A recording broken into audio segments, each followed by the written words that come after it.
Hello everyone, good morning. एक बार फिर से आप सभी का क्रेजी जी के ट्रिक के डेली करंट अफेयर की सीरीज में स्वागत है। शुरू करेंगे आज के सेशन को, आज के डेली करंट अफेयर को, और यहां पर हम डिस्कस करेंगे 8 सितंबर के सभी इंपॉर्टेंट करंट अफेयर को। एक एक फैक्ट, एक एक क्वेश्चन, ध्यान से सुनिएगा, बहुत ही इंटरेस्टिंग है। और क्रेजी जी के ट्रिक एप्लीकेशन को चेकआउट कीजिए, वहां पर आपके लिए इसकी पीडीएफ मिल जाएगी डेली करंट अफेयर की।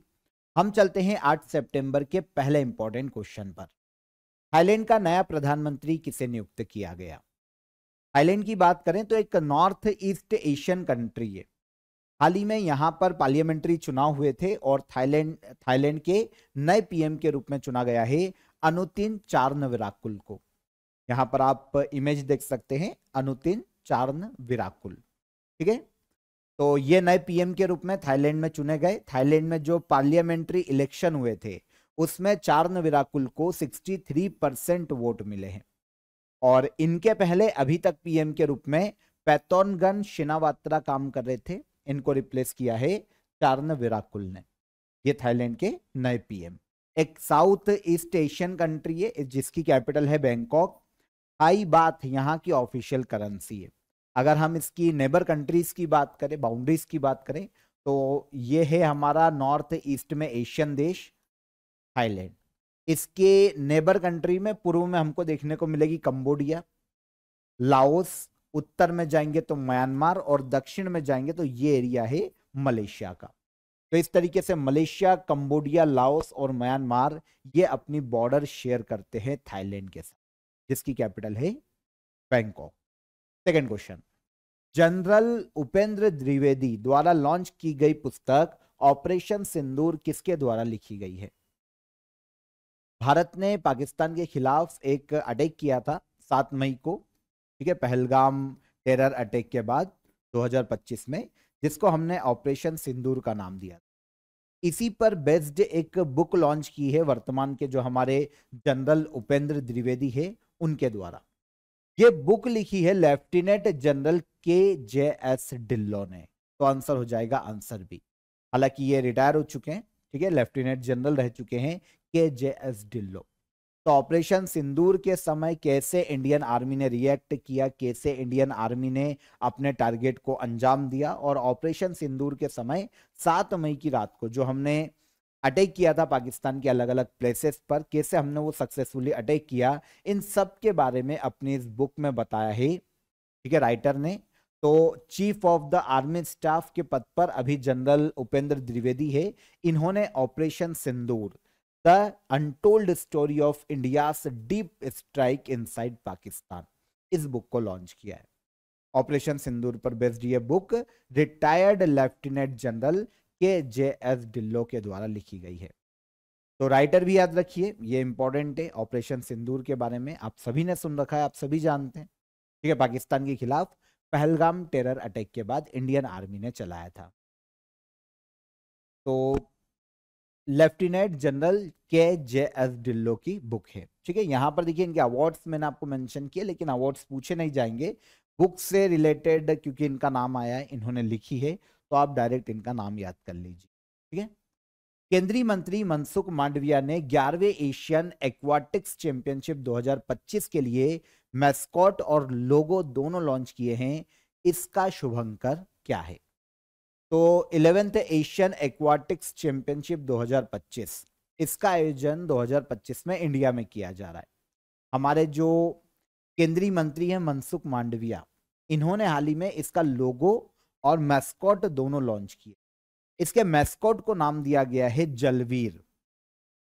एक शेर का फेस यहां पर लोगो में बनाया गया है। मैस्कॉट जो है वो शेर का बनाया गया है, और शेर के से प्रेरित होकर एक मैस्कॉट यहां पर बनता हुआ हमें दिखाई देता, मतलब शेर की प्रेरणा से, या शेर एक जैसे कार्टून कैरेक्टर होता है किसी भी चीज का, वैसे यहां पर शेर को कार्टून कैरेक्टर के रूप में लिया गया है, और मैस्कॉट का नाम दिया गया है जलवीर, ठीक है। तो ये क्लियर हो जाता है। मिनिस्टर ऑफ यूथ अफेयर और स्पोर्ट्स मनसुख मांडविया है वर्तमान में। इनके द्वारा एशियन एक्वाटिक्स चैंपियनशिप 2025 के लोगो और मैस्कॉट को लॉन्च किया गया। आपको पता है जो एशियन एक्वाटिक्स चैंपियनशिप है इस वाटर स्पोर्ट्स गेम्स आयोजित किए जाते हैं इसके अंतर्गत, जैसे कैनोइंग हो गया, अदर जो वाटर स्पोर्ट्स होते हैं उनका आयोजन किया जाता है। और इस साल 2025 में इस चैंपियनशिप का 11th एडिशन आयोजित किया जा रहा है। ठीक है, 28 सितंबर से लेकर 11 अक्टूबर तक ये आयोजित किया जाएगा। इस मंथ के एंड में शुरू होगा, अहमदाबाद में इसका आयोजन किया। 4 साल में एक बार आयोजित की जाती है एशियन एक्वाटिक्स चैंपियन। ऑर्गेनाइज कौन कराता है? एशियन एक्वाटिक्स नाम की संस्था है जो कि वाटर स्पोर्ट्स कंपटीशन एशिया में आयोजित करवाती है, इसको गवर्न करती है। इस संस्था के द्वारा 1980 में शुरू किया गया था एशियन एक्वाटिक्स चैंपियनशिप को। तब अगर हम एशियन एक्वाटिक्स की बात करें, जो कि गवर्निंग बॉडी है, जो कि संस्था है, इसकी स्थापना 1978 में की गई थी। और ओमान के मस्कट में इसका हेडक्वार्टर है। शेख खालिद प्रेसिडेंट के पद पर हैं एशियन एक्वाटिक्स के। तो एशियन एक्वाटिक्स चैंपियनशिप 2025 में आयोजन कहां होगा? आयोजन किया जाएगा भारत के गुजरात के अहमदाबाद में। और इसका मैस्कॉट क्या घोषित किया गया है? मैस्कॉट बनाया गया है जलवीर। ठीक है, आगे आ जाए। वर्ष 2026 का G20 शिखर सम्मेलन किस देश द्वारा आयोजित किया जाएगा? 2026 का G20 समिट का आयोजन किया जाएगा यूएसए में। यूएसए के मियामी में यह आयोजित होगा। हालांकि इस साल का जो G20 समिट है वो अब आयोजित की जाएगी नवंबर मंथ में, और इसका आयोजन किया जाएगा साउथ अफ्रीका में। और नेक्स्ट ईयर का देश जो मेजबान देश है वो डिसाइड कर लिया गया है, और ये बना है यूएसए। यूएसए के मियामी में 2026 में G20 समिट आयोजित किए जाने। तो होस्ट कंट्री है, अनाउंस किया गया है अभी, इसलिए सुर्खियों में है।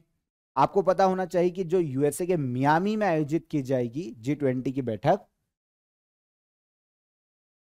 21वीं समिट होगी G20 की।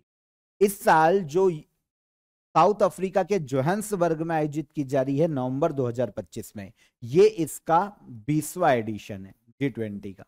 21वीं समिट नेक्स्ट ईयर यूएसए के मियामी में आयोजित की जाए। इसके पहले लास्ट ईयर 2024 में जो 19वीं समिट थी G20 की, उसका आयोजन किया गया था ब्राजील में। और इसके पहले जो 18th समिट थी G20 की 2023 में, ये आयोजित की गई थी भारत की राजधानी नई दिल्ली में। तो 2023 की 18th एडिशन G20 समिट का इंडिया में, 2024 में 19वां एडिशन ब्राजील, 20वां एडिशन इस साल होगा G20 का जोहान्सबर्ग साउथ अफ्रीका, और 2026 का होस्ट कंट्री अनाउंस किया गया है यूएसए को। यूएसए के मियामी में आयोजित किया जाएगा। G20 एक इंटर गवर्नमेंटल ऑर्गेनाइजेशन है। वर्ल्ड के 19 देश और 2 यूनियन, जिसका नाम है यूरोपीय यूनियन और अफ्रीकन यूनियन, ऐसे 21 मेंबर देखने को मिलते हैं G20 में।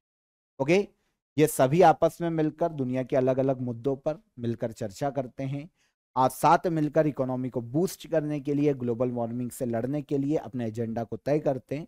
इसकी स्थापना 1999 में की गई थी। किसकी? G20 की। हर साल G20 देशों की समिट का आयोजन किया जाता है।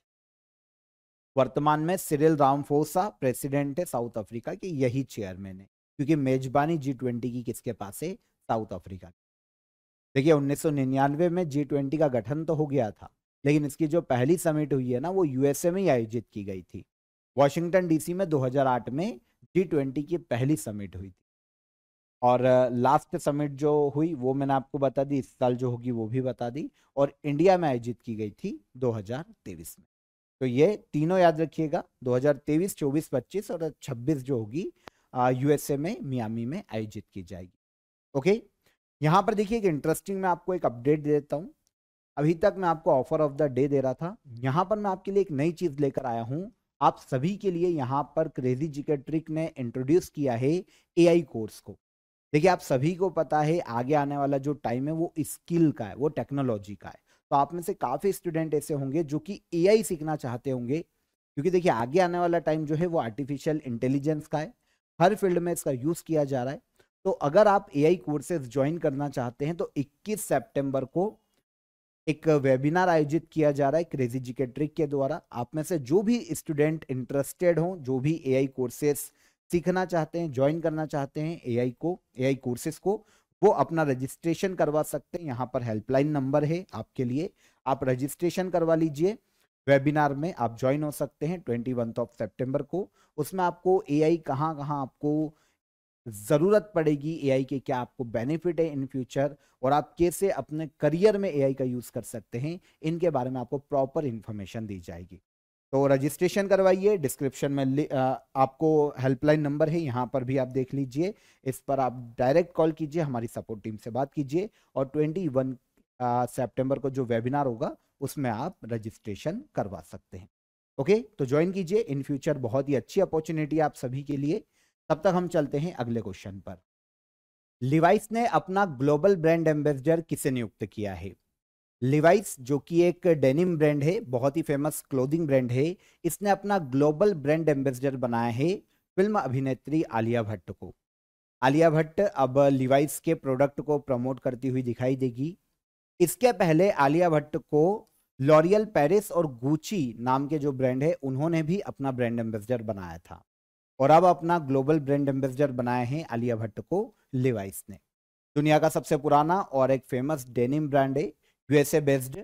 1853 में सैन फ्रांसिस्को में इसकी स्थापना हुई थी, तो यूएसए का ब्रांड है। इसके अलावा जो अदर 2025 में ब्रांड एम्बेसडर बने उनकी बात करें तो स्केचर्स ने अपना ब्रांड एम्बेसडर बनाया मोहम्मद सिराज को, ये क्रिकेटर हैं। यूनाइटेड नेशन पॉपुलेशन फंड ने अपना ऑनररी ब्रांड एम्बेसडर बनाया है कृति सैनन को। झारखंड स्टेट टूरिज्म ने अपना ब्रांड एम्बेसडर बनाया है महेंद्र सिंह धोनी को, और इंडियन गोल्फ प्रीमियर लीग के ब्रांड एम्बेसडर बने हैं युवराज सिंह। तो ये 2025 के अदर फेमस ब्रांड एम्बेसडर हैं, याद रखिएगा, पढ़ लीजिएगा एक बार। अगले क्वेश्चन पर आइए। अंगीकार 2025 कैंपेन किस मंत्रालय के द्वारा शुरू किया गया है? अंगीकार 2025 कैंपेन, इसको शुरू किया है ministry of housing and urban affairs ने। Answer B, ministry of housing and urban affair मंत्री हैं वर्तमान में मनोहर लाल। इन्होंने अंगीकार 2025 कैंपेन को लॉन्च किया भारत में। एक्चुअल में ये जो कैंपेन लाया गया है ना, इसी मिनिस्ट्री की एक योजना है प्रधानमंत्री आवास योजना, ठीक है, अर्बन 2.0। प्रधानमंत्री आवास योजना दो तरीके की है, एक तो अर्बन है और एक रूरल है।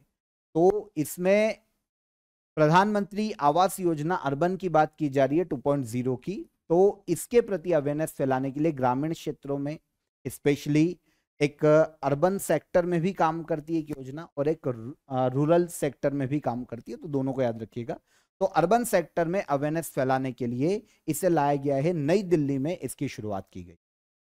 देखिए, अंगीकार 2025 स्कीम एक नेशनल कैंपेन है, या 2 महीने तक इसे चलाया जाएगा। 4 सितंबर को यह शुरू हुआ है और 31 अक्टूबर तक इसका आयोजन किया जाएगा।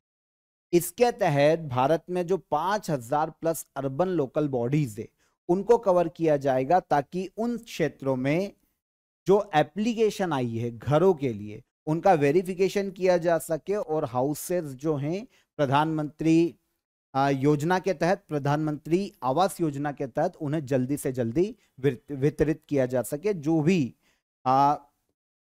होल्डर है, जिनको चाहिए और जिनको जरूरत है ना, वेरिफिकेशन के बाद उनको ये प्रोवाइड किए जाएंगे। देखिए, एक जो वल्नरेबल ग्रुप है, मतलब बहुत ही ज्यादा पिछड़े, है ना, ऐसे ग्रुप्स को प्रायोरिटी यहां पर दी जाने वाली है। तो ये अंगीकार 2025 कैंपेन है। एक्चुअल में कैंपेन प्रधानमंत्री आवास योजना को प्रमोट करने के लिए और सही तरीके से लागू करने के लिए लाया गया है, समझिएगा। तो यहां पर जो इंपॉर्टेंट हो जाता है, प्रधानमंत्री आवास योजना इंपॉर्टेंट हो जाती है। 25 जून 2015 को ये पहली बार लॉन्च की गई थी। Ministry of housing and urban affair के द्वारा इसे रेगुलेट किया जाता है, इसकी नोडल मिनिस्ट्री है। भारत में मिडिल क्लास और जो गरीब परिवार है उनको एफोर्डेबल घर देना, सब्सिडी देना, घरों के लिए सब्सिडी देना प्रधानमंत्री आवास योजना का मुख्य उद्देश्य है। वैसे ये ग्रामीण क्षेत्रों में और शहरी क्षेत्रों में दोनों में ही चलाई जा रही है, अलग अलग तरीके। तो यहां पर हम बात करें प्रधानमंत्री आवास योजना अर्बन 2.0, तो जो प्रधानमंत्री आवास योजना पहली बार आई थी 2015 में, इसका जो प्रधानमंत्री आवास योजना अर्बन 2.0 है, ये लॉन्च किया गया था आगे चलकर 1 सितंबर 2024 को। ठीक है, ये है 2.0 अर्बन 2.0। ये भी 5 साल के लिए लागू है 2029 तक। उद्देश्य वही है, अर्बन एरियाज में लो इनकम ग्रुप जो हैं, जो लोग हैं मिडिल क्लास, उनको पक्के घर देना, इसके लिए सब्सिडी प्रोवाइड करना। तो इसको प्रमोट करने के लिए जो कैंपेन चलाया जा रहा है वो है अंगीकार 2025 campaign, ministry of housing and urban affair के द्वारा। आगे आइए, भारत ने हेल्थ सेक्टर में एआई के लिए ग्लोबल एजेंसी हेल्थ एआई के ग्लोबल रेगुलेटरी नेटवर्क को ज्वाइन किया है। हेल्थ एआई का हेडक्वार्टर कहां पर स्थित है? क्वेश्चन थोड़ा बड़ा है, फिर से सुनो। भारत ने हेल्थ सेक्टर में एआई के लिए एक ग्लोबल एजेंसी है हेल्थ एआई, इसके ग्लोबल रेगुलेटरी नेटवर्क को ज्वाइन किया है। तो जो मेन संस्था है हेल्थ एआई, इसका हेडक्वार्टर का, इसका जो इनिशिएटिव है ग्लोबल रेगुलेटरी नेटवर्क, इंडिया ने इसको ज्वाइन किया। जो मेन संस्था है हेल्थ एआई, इसका हेडक्वार्टर देखने को मिलता है स्विट्जरलैंड के जेनेवा में। देखिए होगा क्या, India health AI global regulatory network का हाल ही में नया मेंबर बना है। ठीक है, एक तरीके का ऐसा ग्रुप है ये जो कि हेल्थ सेक्टर में एआई के सही यूज को बढ़ावा देता है। संस्था का काम भी वही है और ग्लोबल रेगुलेटरी नेटवर्क का काम भी वही है। संस्था के द्वारा ग्लोबल रेगुलेटरी नेटवर्क बनाया गया है, health AI global regulatory network. इसका काम है हेल्थ सेक्टर में एआई का सही तरीके से यूज कैसे किया जा सकता है, हेल्थ सेक्टर में इसका सेफ और सिक्योर तरीके से यूज कैसे किया जा सकता है, इसके लिए एक इंटरनेशनल प्लेटफॉर्म प्रोवाइड करता है health AI global regulatory network. ठीक है, तो इसका मेंबर बना है, अभी तक यूके और सिंगापुर इसके मेंबर थे, अब तीसरा मेंबर बना है इंडिया। तो ग्लोबल रेगुलेटरी नेटवर्क समझ में आ गया। अगर हम हेल्थ एआई की बात करें, एक इंटरनेशनल नॉन प्रॉफिटेबल ऑर्गेनाइजेशन है, एनजीओ की तरह, स्विट्जरलैंड के जेनेवा में हेडक्वार्टर है। काम वही जो कि इसकी प्लेटफॉर्म का भी। ठीक है, इंटरनेशनल जो प्लेटफॉर्म लॉन्च किया है उसका काम भी है वही है, और ये संस्था का काम भी एक्चुअल में वही है, हेल्थ केयर सेक्टर में एआई के यूज को सेफ तरीके से बढ़ावा देना। तो इंडिया मेंबर बना है health AI global regulatory network. अंतर्राष्ट्रीय साक्षरता दिवस हर साल कब मनाया जाता है? इंटरनेशनल लिटरेसी डे हर साल मनाया जाता है 8 सितंबर को, 8 सितंबर। पूरे वर्ल्ड में साक्षरता को बढ़ावा देना, लिटरेसी को बढ़ावा देना, इस उद्देश्य से मनाया जाता है इंटरनेशनल लिटरेसी डे। ठीक है, तो सबसे पहली बार शुरुआत यूनेस्को ने की थी 26 अक्टूबर 1966 में, पहली बार ये अनाउंस किया गया था। ठीक है, लेकिन ये मनाया जाता है कब? तो मनाया जाता है 8 सितंबर। अनाउंस किया गया था 26 अक्टूबर 1966, और उसके मतलब ये अनाउंसमेंट की डेट है, और इस दिन अनाउंस किया था कि हम अगले साल 8 सितंबर 1967 से इसे मनाएंगे। तो पहली बार ये 1967 में मनाया गया। 2025 में promoting literacy in the digital era international literacy day की थीम है, 8 सितंबर को मनाया जाता। तीसरा, नॉर्थ ईस्ट एविएशन समिट कहां आयोजित किया गया? Third north east aviation summit का आयोजन किया गया है हाल ही में अरुणाचल प्रदेश के ईटानगर में। एविएशन सेक्टर को हमारे जो पूर्वोत्तर भारतीय राज्य, उनमें बढ़ावा दिया जाना। ठीक है, नॉर्थ ईस्ट में एविएशन को बढ़ावा देना और इसके बारे में चर्चा करना, क्या हर्डल्स हैं उन पर बातचीत करना। इस उद्देश्य से अरुणाचल प्रदेश के ईटानगर में third north east aviation summit का आयोजन किया गया। हमारे जो मिनिस्टर ऑफ सिविल एविएशन है, एक तो इनके द्वारा, मिनिस्ट्री के द्वारा और फिक्की के द्वारा संयुक्त रूप से इसे आयोजित किया गया था। ठीक है, सरकार की उड़ान स्कीम जो कि सस्ते एयर टिकट से संबंधित थी, और एविएशन सेक्टर में लाई गई पॉलिसीज के बारे में यहां पर बात की गई है। 2025 में तो ये अरुणाचल प्रदेश के ईटानगर में हो गया। लास्ट ईयर 2024 में जो second north east aviation summit थी, इसका आयोजन मेघालय के शिलोंग में किया गया था, और अभी अरुणाचल प्रदेश के ईटानगर में इसका आयोजन किया। यहाँ पर फिक्की की बात आई है, federation of Indian chambers of commerce and industry के नाम से जानी जाती, जो हमारे जो कंपनीज है, इंडस्ट्रीज है, उनका एक संघ है, ठीक है, रेगुलेटिंग संघ है, नॉन गवर्नमेंटल ट्रेड संगठन आप इसको बोल सकते हैं, मतलब जैसे मजदूर संघ होता है ना, सभी की एक यूनियन होती है, तो ये एक यूनियन की तरह काम करती है इंडस्ट्रीज के। 1927 में इसकी स्थापना हुई, नई दिल्ली में हेडक्वार्टर है। ज्योति विज इसकी डायरेक्टर जनरल के पद पर है, और घनश्याम दास बिड़ला और पुरुषोत्तम दास ठाकुर दास ने इसकी स्थापना की थी। ये संस्थापक है फिक्की के। कब? 1927 में। चर्चित वांगचू हाइड्रो पावर प्रोजेक्ट किन दो देशों के द्वारा या किन दो देशों के बीच में बनाया जाएगा?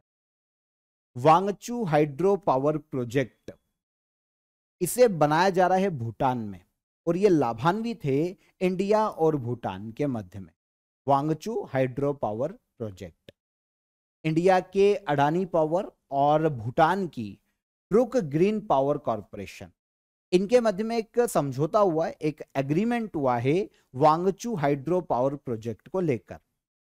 यह प्रोजेक्ट 2026 से बनना शुरू हो जाएगा इस समझौते के तहत, और इसे बूट मॉडल पर बनाया जा रहा है, मतलब बिल्ड ऑन ऑपरेट और ट्रांसफर। देखिए बनाया कहां जा रहा है? भूटान में, लेकिन इंडियन कंपनी अडानी पावर ने एग्रीमेंट किया है, ये पैसा लगाएगी, ये बनाएगी इस पूरे प्रोजेक्ट को।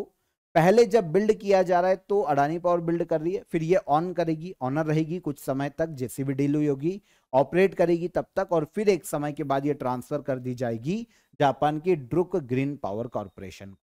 तो मतलब पैसा इंडिया का लग रहा है, इंडिया की कंपनी का लग रहा है, तो पहले इंडिया इसका प्रॉफिट लेगा एक समय तक, और फिर ये पूरी तरीके से भूटान को दे दी जाएगी। ठीक है, तो कुछ साल लगेंगे इसे बनने के बाद कुछ साल इंडिया की कंपनी ऑपरेट करेगी, और फिर भूटान को इसका ट्रांसफर कर दिया जाए।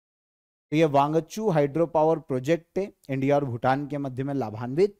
भूटान के चुक्का डिस्ट्रिक्ट में बनाया जा रहा है वांगचू रिवर पर, इसीलिए इसका नाम पड़ा है Wangchu hydro power project.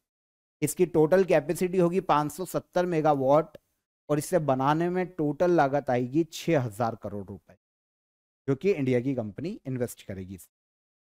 Bharat और भूटान के बीच में एक और अभी एक प्रोजेक्ट कंप्लीट हुआ है, इसके बारे में हमने बात की थी, पुनांत सांगचू, है ना, पुनात सांगचू सेकेंड हाइड्रो पावर प्रोजेक्ट। ये अभी इंडिया और भूटान के बीच में ही कंप्लीट हुआ है।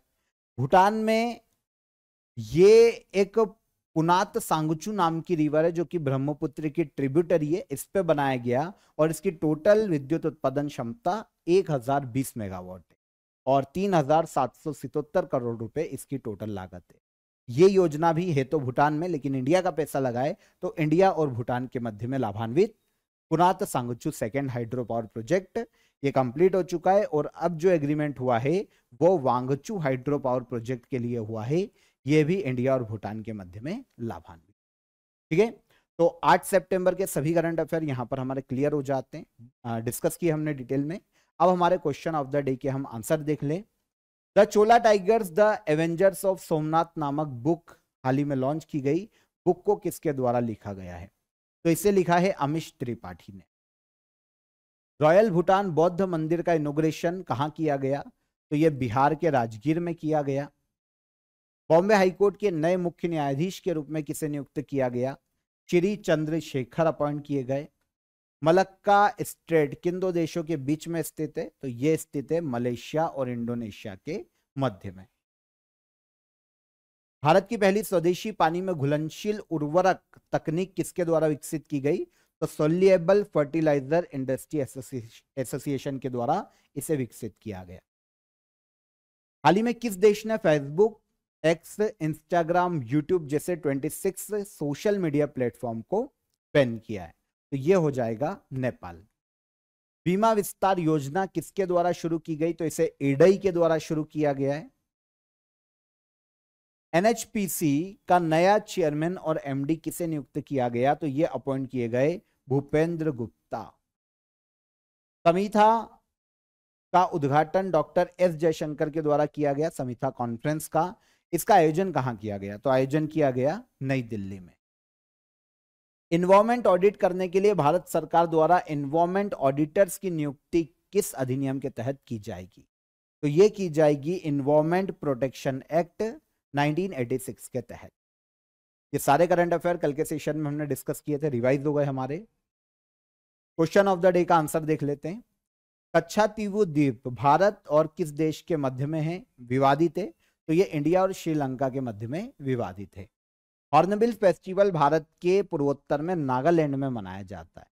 और चोरी चोरा की जो घटना है वो नॉन कॉरपोरेशन मूवमेंट मतलब असहयोग आंदोलन से संबंधित है। इसी घटना के बाद गांधी जी ने असहयोग आंदोलन वापस ले लिया। तो ये तीनों क्वेश्चन के हमारे आंसर हो गए। अब आज के question of the day, Ghadar party की स्थापना किसने की थी? गरम दल और नरम दल के बीच में सुलह कांग्रेस के किस अधिवेशन में हुई थी? और भारत का सबसे बड़ा कपास उत्पादक कॉटन प्रोड्यूसर स्टेट कौन सा है? तीनों क्वेश्चन के कमेंट में आंसर कीजिएगा, आराम से नोट कर लीजिए। सेशन कैसा लगा ये भी बताइए। सेशन पसंद आया हो तो वीडियो को लाइक और शेयर कर दीजिए। चैनल पर पहली बार आए हैं तो चैनल को सब्सक्राइब कर लीजिए। कल फिर मुलाकात करेंगे नेक्स्ट डे के करंट अफेयर में। तब तक ख्याल रखिए अपना। जय हिंद, जय भारत।